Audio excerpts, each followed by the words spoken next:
નમસ્કાર મિત્રો, સ્વાગત છે તમારું અમારી ચેનલ પર એક નવા વિડીયોમાં। મિત્રો, આ વાર્તા કથા માત્ર તમારા રાજસ્થાન જ નહીં પરંતુ સમગ્ર ભારતની સૌથી વધુ વર્ણવાયેલી અમર પ્રેમ કહાની કથા છે અને સત્ય ઘટના પર આધારિત છે। આ ઘટના અમરકોટના રાજકુમાર મહેન્દ્રની છે। અમરકોટ હાલ પાકિસ્તાનમાં છે, પરંતુ એ સમયે ભારત પાકિસ્તાન બધું એક જ હતું, એટલે અમરકોટ પણ ભારતનું જ હતું। ક્ષેત્ર એક હતું। મિત્રો, ભારત પાકિસ્તાનના વિભાજનમાં જેમ અડધું અડધું કાશ્મીર અને પંજાબ પાકિસ્તાનમાં રહી ગયા છે, તેમજ અમરકોટ પણ પાકિસ્તાનમાં જ રહી ગયેલું છે। એ જ અમરકોટના રાજકુમાર મહેન્દ્ર તે ખૂબ જ શક્તિશાળી અને દેખાવમાં અત્યંત સુંદર હતા। ઊંચી કદ કાઠી અને ચહેરા પર સુંદરતાની એક અલગ જ ચમક હતી। આ સુંદરતાએ જ કદાચ આ દુઃખદ વાર્તાને જન્મ આપ્યો હશે અને જેને લખતી વખતે ઇતિહાસકારોના હાથ પણ ધ્રુજી ગયા હતા। એક દિવસ રાજકુમાર મહેન્દ્ર તેમના સાળા હમીર જાડેજા સાથે શિકાર કરવા માટે નીકળ્યા અને રાજકુમાર મહેન્દ્રએ નક્કી કર્યું હતું કે આજે તે માત્ર સસલાનો જ શિકાર કરશે, પરંતુ સસલાની શોધમાં બંને પોતાના પ્રદેશથી તે દૂર બીજા વિસ્તારમાં એટલે કે તે રાજસ્થાનની સીમામાં પહોંચી જાય છે અને અચાનક જ એક સસલું દેખાતા તે બંને તેનો પીછો કરવા લાગ્યા અને સસલું દોડતું દોડતું રાજસ્થાનની પ્રખ્યાત કાક નદીમાં કૂદી પડે અને શિકાર હાથમાંથી છટકી જાય છે। તે ખૂબ જ થાકી ગયેલા રાજકુમાર મહેન્દ્ર અને તેમના સાળા હમીર જાડેજા નદીના કિનારે એક ઝાડ નીચે બેસી ગયા। સાંજ પડી ગઈ। હમીર જાડેજાએ કહ્યું કે આપણે આપણા વિસ્તારથી ઘણા બધા દૂર આવી ગયા છીએ, એટલે હવે આપણે આજની રાત્રે આપણે અહીં જ રોકાવું પડશે અને આસપાસની જગ્યા શોધતી વખતે તેમને કાક નદીના કિનારે એક ખૂબ જ સુંદર મહેલ એવો દેખાયો હતો।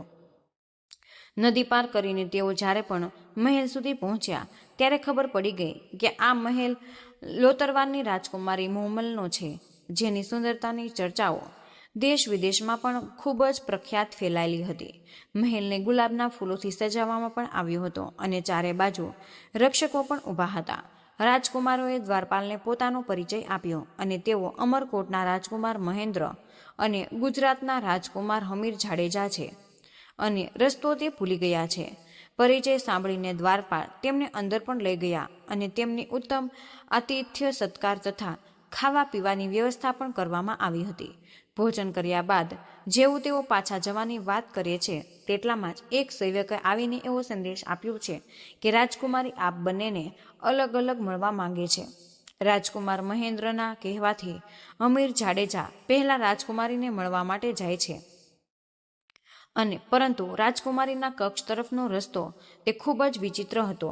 માર્ગમાં વાઘ, સિંહ અને મગરમચ્છ જેવા ખતરનાક પ્રાણીઓ જોઈને હમીર જાડેજા ડરી ગયા અને તે પાછા આવીને રાજકુમાર મહેન્દ્રને આ બધી જ વાતો જણાવે છે। આ સાંભળીને રાજકુમાર મહેન્દ્ર હાથમાં તલવાર લઈને જાતે તે કક્ષ તરફ જાય છે। સામે સિંહને જોઈને તેઓ તલવારના એક જ ઝાટકે તેની ગરદન ગળથી અલગ કરી દે છે અને ગરદન અલગ થતાં જ તેમને ખબર પડી જાય છે કે આ બધા જ પ્રાણીઓ અસલી નહીં પણ મીણથી બનાવેલા નકલી જાનવરો છે। આ પછી તે રાજકુમાર મહેન્દ્ર રાજકુમારી મોમલના કક્ષમાં પ્રવેશ કરે છે અને સામેનું દ્રશ્ય જોઈને જોતા જ રહી ગયા અને સામે લોતરવા રજવાડાની રાજકુમારી મોમલ તે ઊભી હતી અને જેની આંખો અને પગની પાની સુધી તે લાંબા કેશ હતા। તેનો ચહેરો ઠંડી રાતની પૂર્ણિમાના ચંદ્ર જેવો સુંદર એવો દેખાતો હતો। રાજકુમારી મોમલનું સૌંદર્ય જોઈને રાજકુમાર મહેન્દ્ર મંત્રમુગ્ધ થઈ ગયા અને રાજકુમારનું રૂપ જોઈને મોમલ પણ તેમની તરફ આકર્ષાય છે।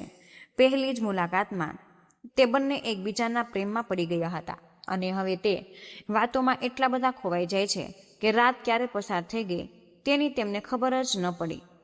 બીજી સવારે જ્યારે રાજકુમાર મહેન્દ્ર પરત ફરવાની પરવાનગી માંગી ત્યારે રાજકુમારી મોમલ તેમની સામે લગ્નનો પ્રસ્તાવ મૂક્યો।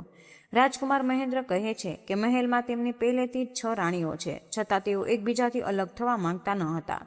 ત્યારે રાજકુમારી મોમલે શરત મૂકી કે તમારે દરરોજ મને મળવા આવવું।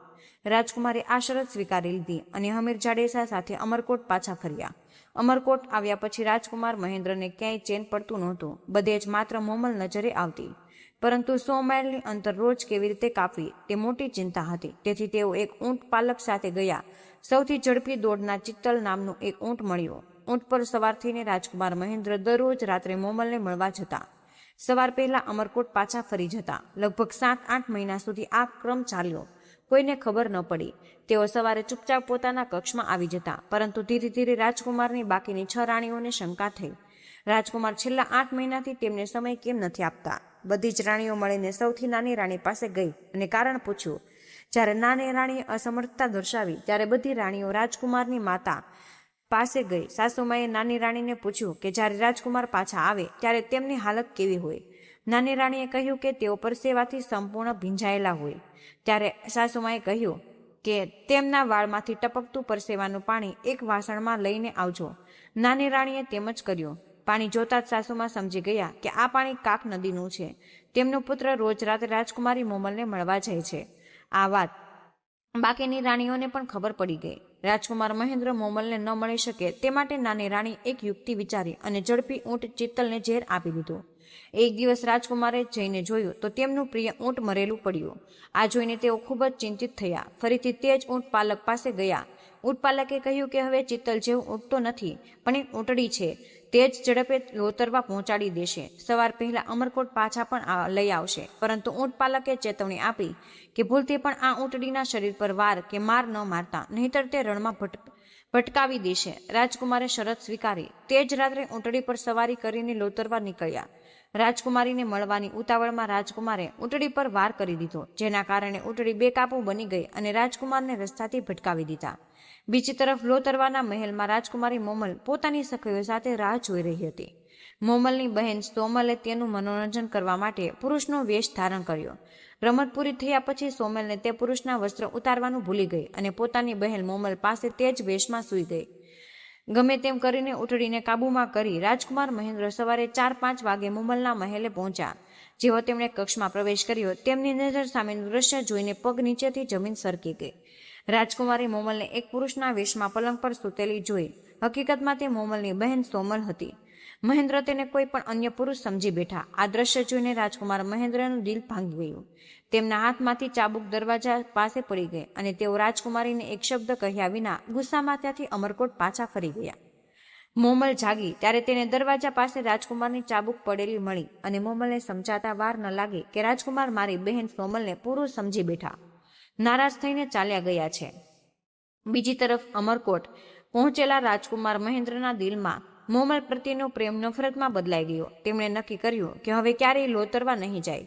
અહીં મોમલ રાજકુમારની રાહ જોઈ થાકી ગઈ અને વિરહની વેદનાથી તેની સુંદરતા પણ ઓછી થવા લાગી. તેને ઘણા પત્ર મોકલ્યા, પરંતુ પત્ર ક્યારેય રાજકુમાર સુધી પહોંચ્યા જ નહીં. તે માત્ર રાણીઓ સુધી જ રહેતા. લાંબા સમય બાદ જ્યારે મોમલની ધીરજ ખૂટી ગઈ ત્યારે તે પોતે સૈનિકો સાથે અમરકોટ રાજકુમારને મળવા પહોંચી. તેણે સંદેશ મોકલ્યો કે મોમલ સ્વયં મળવા આવી. પરંતુ નફરતમાં અંધ બનેલા રાજકુમારે સંદેશ મોકલ્યો કે તબિયત ખરાબ હોવાથી મળી શકે તેમ નથી. મોમલે હાર ન માની અને મહેલની સામે જ ડેરા નાખીને બેસી ગઈ. દરરોજ તે પત્ર મોકલતી.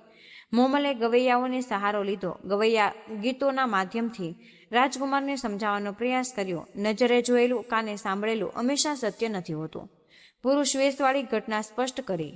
આ સાંભળીને રાજકુમાર મહેન્દ્ર પોતાની ભૂલ સમજાઈ અને મોમલને મળવાની તીવ્ર ઈચ્છા થઈ. તેઓ મોમલની એક અંતિમ પરીક્ષા લેવા માંગતા હતા. તેમણે પોતાના દરબારીને મોકલ્યો અને મોમલને એવું જૂઠું બોલાવ્યું કે ગઈ રાત્રે કાળો નાગ કરડવાથી રાજકુમાર મહેન્દ્રનું મૃત્યુ થઈ ગયું છે. આ દુઃખદ સમાચાર સાંભળતા જ રાજકુમારી મોમલ જમીન પર બેભાન પડી ગઈ અને તે સ્થળ પર જ પોતાના પ્રાણ ત્યાગી દીધા. જ્યારે આ સમાચાર રાજકુમાર મહેન્દ્ર સુધી પહોંચ્યા તે મોમલ તેમના મૃત્યુના સમાચાર સાંભળીને જીવ આપી દીધો. ત્યારે તેમને મોટો આંચકો લાગ્યો. તેમનો પછતાવો થયો કે તેમની એક નાની પરીક્ષાએ જીવ ગુમાવી દીધો છે. રાજકુમાર મહેન્દ્ર મોમલના દીવાના બની ગયા અને ભારે પસ્તાવા સાથે તેમણે પોતાના પણ પ્રાણ ત્યાગી દીધા. આ રીતે રાજસ્થાનની આ અમર અને દુઃખદ પ્રેમ કહાની હંમેશા માટે ઇતિહાસમાં અમર થઈ ગઈ. તો મિત્રો, આજનો વિડીયો અમે અહીં જ પૂર્ણ કરીએ છીએ. આજની આ માહિતી પસંદ આવી હોય તો વિડીયોને લાઇક અને તમારા મિત્રો સાથે શેર કરો. ચેનલ પર પહેલીવાર આવ્યા હોય તો ચેનલને સબસ્ક્રાઇબ કરવાનું ભૂલશો નહીં. કમેન્ટમાં જય માં લક્ષ્મી જરૂરથી લખી દેજો. જય શ્રી કૃષ્ણ. રાધે રાધે. ધન્યવાદ. વિડીયોને અંત સુધી જોવા બદલ આપનો ખૂબ ખૂબ જ આભાર.